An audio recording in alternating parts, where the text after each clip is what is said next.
Proxima Centauri में उतरने के बाद आपके साथ जो होने वाला है ना, उसके दौरान आपका एक गलत कदम जहां आपको सांस लेने से पहले मार देगा, तो वहीं एक सही कदम आपकी लाइफ एक्सपेक्टेंसी को सैकड़ों साल बढ़ा देगा। तो प्रॉक्सिमा सेंटोरी की रेडियस पृथ्वी के ही बराबर है और उसका मास पृथ्वी से 6% ज्यादा है। इस कारण से इसका साइज पृथ्वी से काफी सिमिलर है। सिर्फ इतना ही नहीं, इसकी 65% सरफेस बड़े बड़े सिलिकेट रॉक से भरी हुई है और सॉलिड है। तो जुपिटर और बाकी एजी सोलर प्लैनेट्स के गैसियस रास्ते पे ना चलते हुए यहाँ आपको एटलीस्ट एक सॉलिड सरफेस मिलेगी लैंड करने के लिए। काफी देर तक देखने के बाद आप डिसाइड करते हैं कि आप वहां उतरेंगे जहां दिन है। आफ्टर ऑल, अनजान जगह पे डार्क एरिया में कौन ही लैंड करेगा।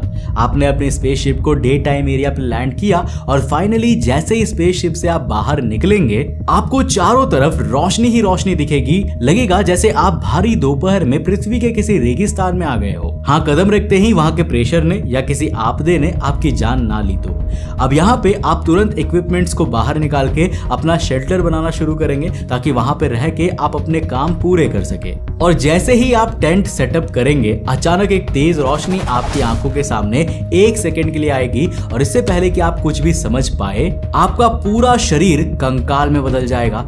पर अचानक ये क्या हुआ? अभी तो हमने बिना किसी दिक्कत के अपना हैबिटेट सेटअप किया था और फिर अचानक क्या हुआ जिसने हमें दर्द का एहसास होने से पहले ही खत्म कर दिया?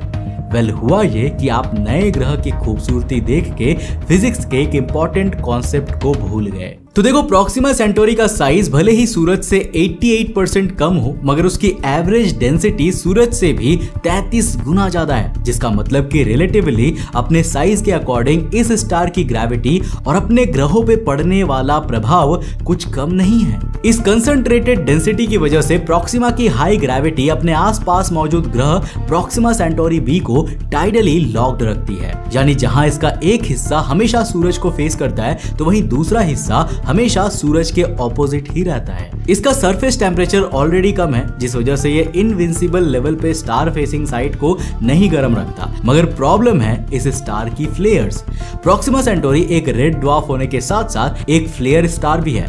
फ्लेयर स्टार बेसिकली वो छोटे स्टार्स होते हैं जिनकी मैग्नेटिक एक्टिविटी बहुत ही वॉलेटाइल होती है और इस वॉलेटिलिटी की वजह से ये किसी नॉर्मल स्टार के मुकाबले बहुत ही जल्दी और स्केल वाइज काफी डिस्ट्रक्टिव सोलर फ्लेयर्स रिलीज करते हैं। और आसान भाषा में समझना हो तो ये स्टार्स भी सूरज की तरह ही होते हैं, बस अंतर यह है कि जहां सूरज से विध्वंसक स्केल में सोलर फ्लेयर्स कई सालों में एक बार ही आती है, वहीं पर छोटे साइज और हाइपर एक्टिविटी के कारण इन स्टार्स से काफी फ्रीक्वेंटली ये सोलर फ्लेयर्स रिलीज होते हैं। प्रॉक्सिमा सेंटोरी भी उन्हीं फ्लेयर्स स्टार्स में से एक है जो एब्रप्टली इलेक्ट्रोमैग्नेटिक रेडिएशन को काफी इंटेंशनली एमिट करता है। और चूंकि प्रॉक्सिमा सेंटोरी बी की एक साइड हमेशा सूरज को फेस करती है, इसलिए हमेशा ये फ्लेयर्स वहीं ही हिट करती है। इन शॉर्ट, अगर आप इसके सूरज के साइड पर लैंड करेंगे ना, तो हद से हद तक कुछ ही घंटों में एक सोलर फ्लेयर आके आपको और आपके स्पेसक्राफ्ट को इंटेंस हीट और रेडिएशन से इतनी जल्दी खत्म कर देगी कि पेन रिसेप्टर्स आपके ब्रेन को मरने से पहले कोई सिग्नल भी नहीं भेज पाएगा और आप इस दुनिया को अलविदा कह देंगे। ऊपर से ठीक किसी दूसरी पृथ्वी की तरह दिखने वाला ग्रह को ऑब्जर्व करते हुए आपको भले ही लगेगा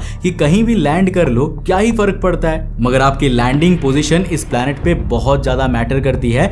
और ऐसा क्यों, ये आप समझ गए होंगे। तो देखो, सन फेसिंग साइड इतनी डेंजरस है, तो आप इस बार इस चीज को ध्यान में रखते हुए इस ग्रह की दूसरी तरफ उतरेंगे जहां स्टार की रोशनी कभी नहीं पहुंचती। पर यहां भी उतरने से पहले आप सबसे इंपॉर्टेंट चीज याद रखते हुए भी भूल गए कि यहां स्टार की रोशनी कभी नहीं पहुंचती। और स्टार की रोशनी नहीं पहुंचती का मतलब है कि यहाँ इसके स्टार की हीट भी नहीं पहुंचती है। तो नवंबर 2016 में अवेलेबल डेटा को कलेक्ट करके जब इसके दोनों साइड्स के टेम्परेचर को सिमुलेट किया गया था, तो पाया गया था कि इसके फार्दर साइड का टेम्परेचर -123 डिग्री सेल्सियस के बराबर रहता है। इतना ठंडा कि पानी तो जमेगा ही जमेगा, साथ ही साथ कुछ ही घंटों में आपके शरीर का पूरा खून भी जम जाएगा। अगर आपने प्रोटेक्टिव स्पेस शूट्स पहना है तो शायद कुछ दिन लगेंगे, जिसके बाद आप सरवाइव नहीं कर पाएंगे और इवेंचुअली आपकी कहानी खत्म हो जाएगी।